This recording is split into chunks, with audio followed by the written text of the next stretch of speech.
I'm Daniel Prince. We are on, and this is Janet Harris. We are on Team New York Aquatics. We have been members for some years. We both do synchronized swimming. We've been speed swimmers for years, and we both started doing synchronized swimming when our team established a synchro squad just last year.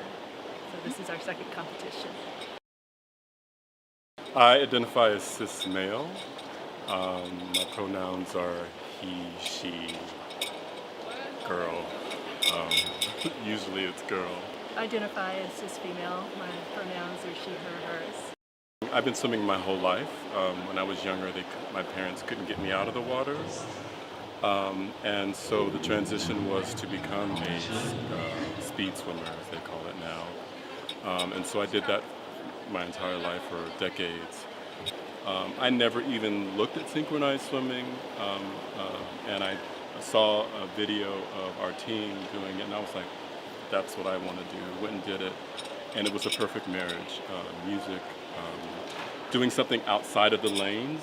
I'm that kind of person outside of the water, so it's nice to have that sort of freedom in the water to not to break the boundaries of what normally is happening in the swimming pool. So it's an amazing world.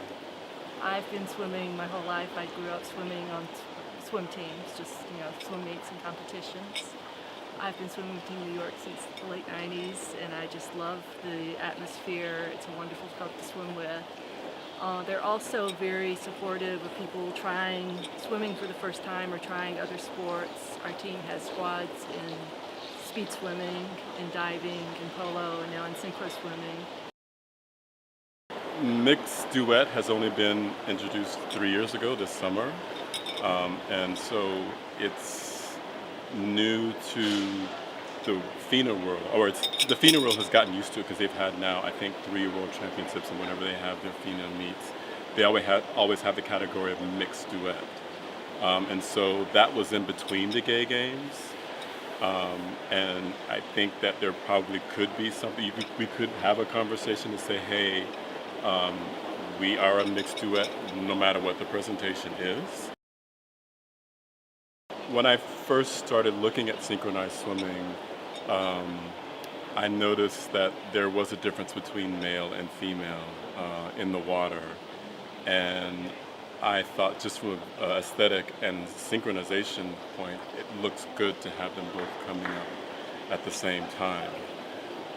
And during our first competition last year, that was something that came up. It was like, hey, why do we have to be shirts and skins? It almost looks like, you see the difference.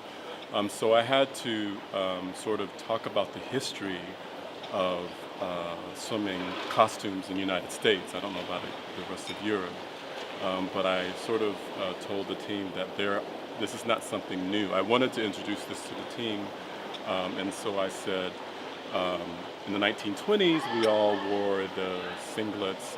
You couldn't tell them between men and women, and also in 2008 in the Olympics, they all had the same suit. That's on the aesthetic level.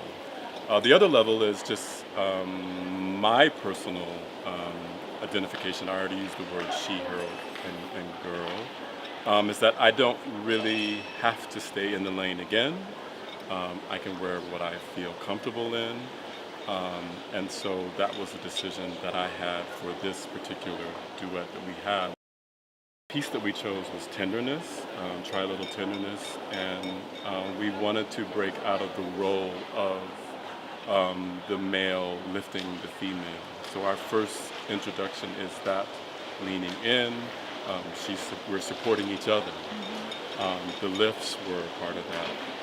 And actually, we're not the first to do that, and that was also part of the inspiration that I didn't tell my team, but when the mixed duet was introduced to the world in FINA in 2015, they had that. The athletes, the world gold medals for the free, they came out, and the first lift for a mixed duet was a woman lifting a man. And so it has nothing to do with strength, it has nothing to do with assignment, has to do with union. And so we were talking about our suits. We had the theme of the blues, and we had ordered several times, several different types of suits, and we did the test. And when I put on the male suit, it just did not look right. Um, the color was off, but it was like when I put on with suits that we wore today, this was who we are. I knew something was off, um, and I know something's off even. Yeah, it's one of those things where you just have to have a very strong um, resilience to focus on what your goal is and not let small things about what you're wearing get in your way. Had a conversation with one of the judges about my solo routine that I did previously, and she said her first thing that she had a problem with was what I was wearing. Um, and this came up, it was like, okay, and I didn't even respond to it. I was like, okay, I love this. Whatever you say is not going to change. Well, all the work that I put into getting that costume made, um, I had to not fight with, well, I had to have deliberations with the seamstress I went through two seamstresses to make that suit. And they didn't think it was FINA, the world. FINA is the Federation International in Aquatics, but you can put that in later. But she didn't think that was a FINA rule, and that was also, it's like I said, there's no rule that says that a man, it has nothing to do with sex in their rules. So once you have that open door, then I'm going to take advantage of that, or we're going to take advantage of that. And it has to do with identity. How do you feel? What is part of your body? So for me, it was just like, okay, there is no rule, so I can't break a rule that's not written. We do have a trans person on our team who transitioned while on the team. And it was interesting, and I'm now going to add this, that part of that's during his transition, he had to wear a full body suit, which is what I've been calling it since we had the discussion. I never used the term women or men's suit. I've never done that. I said full body, brief, boxer.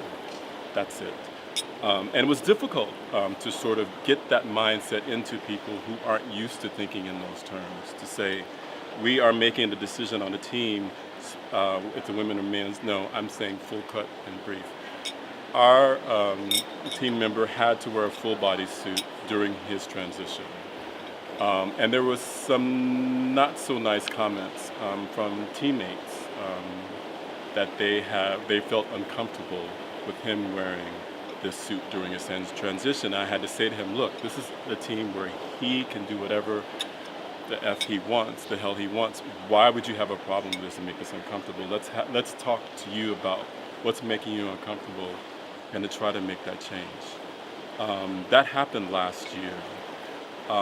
And for me, no one else knew this, and I've never talked about that, but I was also part of that camaraderie or that solidarity to say, look, I'm not going through a transition, but I am going to support you with this in these pieces. I mean, he doesn't even know this. Nobody knows. But that was also in the back of my mind to say, hey, you can wear whatever you want. I can wear whatever I want, no matter what my label is.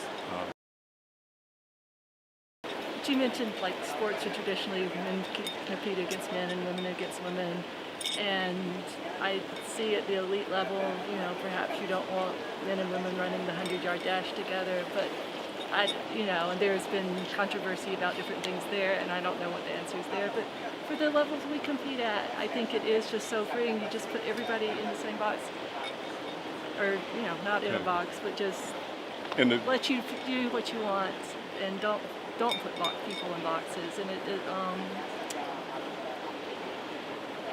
it's just we're out there to have fun. Just competing at a master's level. I think once you have all these divisions, men are here, women are here, it really fosters these stereotypes that carry over from sport into the rest of life.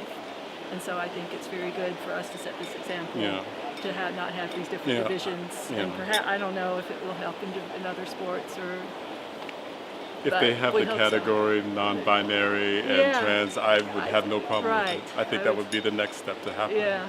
At this event, I think that would be a conversation that like I said, if you have that conversation, it people have to think first before they think, okay, there is something different, or that there is room for more inclusion in the sport. We need to change the name from the gay games. That's what I'm saying. At 32 years, that so much has transitioned or changed, that our name, um, it's just a suggestion, would be like, could happen. And it's about, again, not being in a box, not being in a category, and being ourselves in something that we enjoy. I think that's what's so important to me with the gay games, um, or the gay Olympics, as they were previously called, is that you are who you are and you're doing what you're doing, whatever that is.